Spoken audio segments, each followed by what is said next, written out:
Salut les filles. Donc je viens vous voir pour vous proposer une coiffure qui m'a été inspirée par en fait le chignon banane. Donc sauf que je vais la réadapter à ce que je veux faire en fait et surtout par rapport à mon manque de pratique. C'est-à-dire que je ne suis pas très forte pour faire comment on appelle ça, des coiffures sophistiquées, des choses où il faut mettre des pinces, tout ça. Je trouve que c'est pas encore ça. Mais je vais vous proposer une manière de le faire qui, à mon avis, est assez facile. Et ça peut aussi servir de coiffure protectrice de quelques jours si on ne veut pas avoir ses pointes à l'air, etc. Donc, on va commencer par sectionner une partie ici à l'avant. Donc, je commence sur cheveux plutôt étirés par les nattes que j'ai fait hier soir. Donc, ça me fait un genre de braid-out qui n'est pas très travaillé. Vous n'avez pas besoin d'avoir les cheveux complètement étirés, en fait, c'est comme ça vous convient de moi, c'est plus simple pour moi de travailler comme ça parce que quand ils sont trop impactés, j'ai du mal à les manipuler tout simplement. Voilà. Donc, on commence. Donc je sectionne une partie à l'avant pour faire un genre de frange. Après la partie qu'elle soit nette ou pas, je pense que c'est pas très important parce que de toute manière on la verra pas vraiment la partie. Mais après si vous aimez quelque chose de vraiment très net, il faut faire comme vous aimez, quoi. Enfin, comme vous voulez, quoi.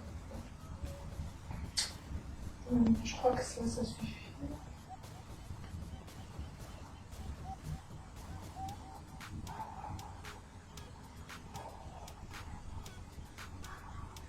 Voilà, sur deux sections comme ça.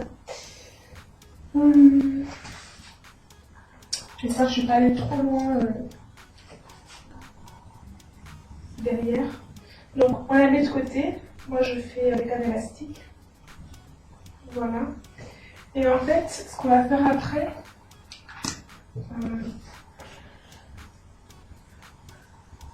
je dirige un peu mes cheveux avec le peigne, je peigne pas vraiment, mais c'est juste pour m'aider. C'est comme j'ai les cheveux qui restent là où on les met, comme ils bougent pas tout seuls, je peux pas trop compter sur eux en fait pour aller dans la direction que je veux. Donc, voilà, je les étire un peu avec les mains. Alors, contrairement au chignon banane que je vois d'habitude, je ne vais pas le faire en montant, je vais le faire en fait vers le bas. Parce que je trouve que c'est plus simple et peut-être que ça me fera un petit effet aussi que j'aime bien. Donc, on attrape ici sur les côtés. Je vais me retourner pour que vous voyez. Voilà.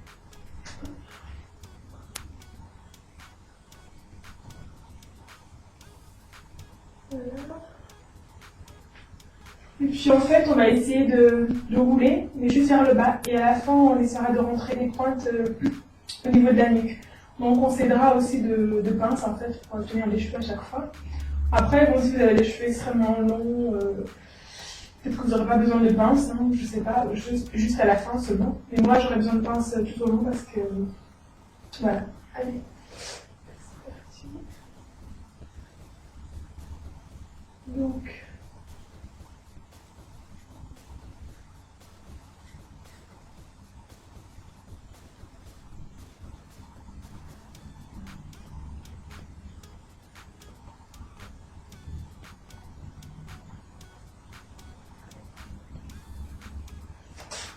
Donc à ce niveau-là, je vais déjà mettre une pince,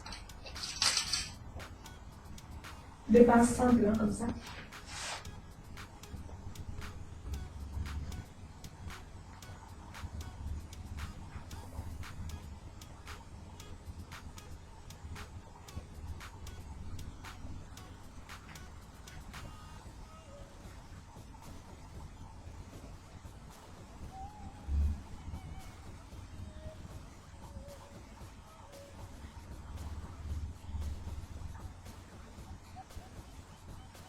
Et là, je vais en mettre une deuxième.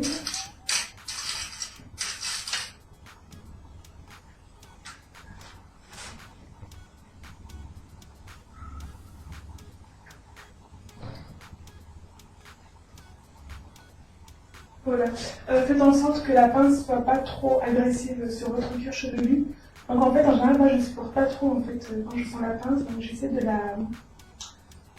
de la placer de manière à ce qu'elle tienne bien les cheveux, mais sans que la sente en fait sur mon cuir chevelu. Donc après, il vous reste les petits bouts là, en bas.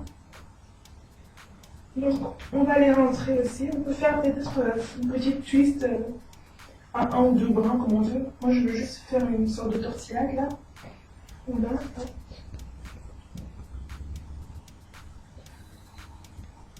Et je vais tout rentrer en dessous.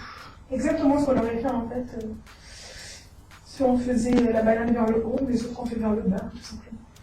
Et là je rebloque avec une pince.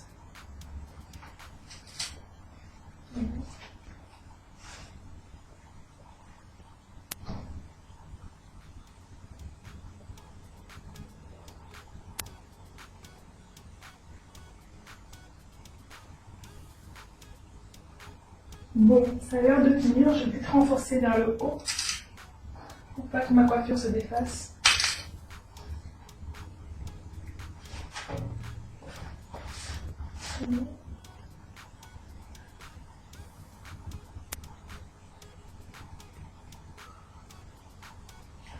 Voilà, donc après avoir fait derrière, on a quelque chose comme ça. Donc on peut arranger un peu les bords. Moi j'utilise une brosse à dents dont je ne me sers plus pour me brosser les dents, mais j'utilise juste pour aplatir les bords de mes cheveux. Voilà. Si nécessaire, vous pouvez aussi mettre d'autres pinces ici sur les côtés, comme ça, pour aplatir plus. Je vais en mettre une de ce côté-là parce que je crois que c'est pas très bien fait. Hop.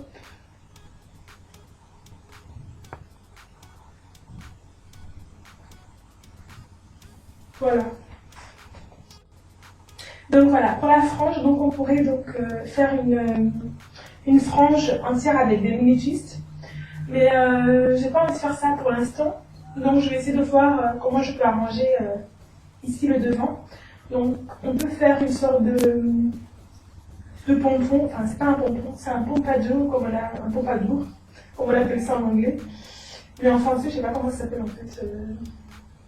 Je sais pas, quelque chose comme ça, quelque chose qui remonte comme ça. Mais moi, je veux pas trop faire ça, je veux plutôt faire une frange qui partirait un peu sur le côté. Donc voilà, quelque chose comme ça. Et pareil, je bloque avec les pinces. Donc je vais faire une sorte de grosse twist très très lâche. En fait, je vais twister que le bout, hein, en fait.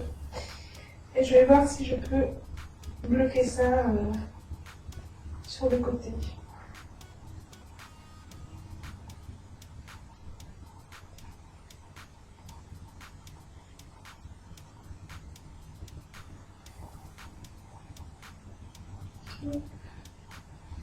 Oui, finalement, je ne vais pas faire de twist, je vais juste l'étirer et je vais bloquer ici.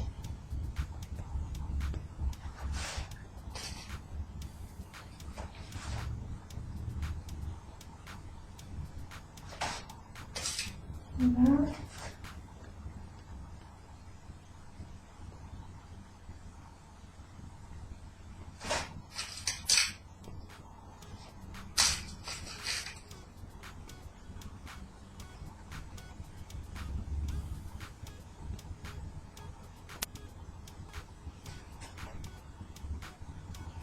Donc voilà, on obtient quelque chose comme ça.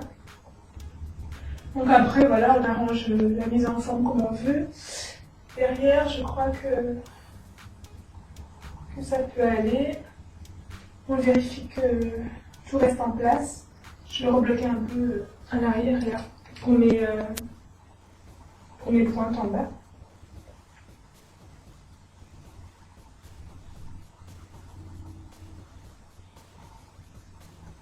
Voilà, bon, je sais pas trop si on voit toutes les pinces à gauche à droite qui en sortent.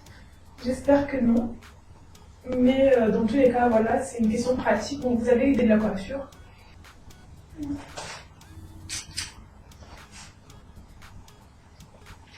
Donc voilà l'aspect général de la coiffure.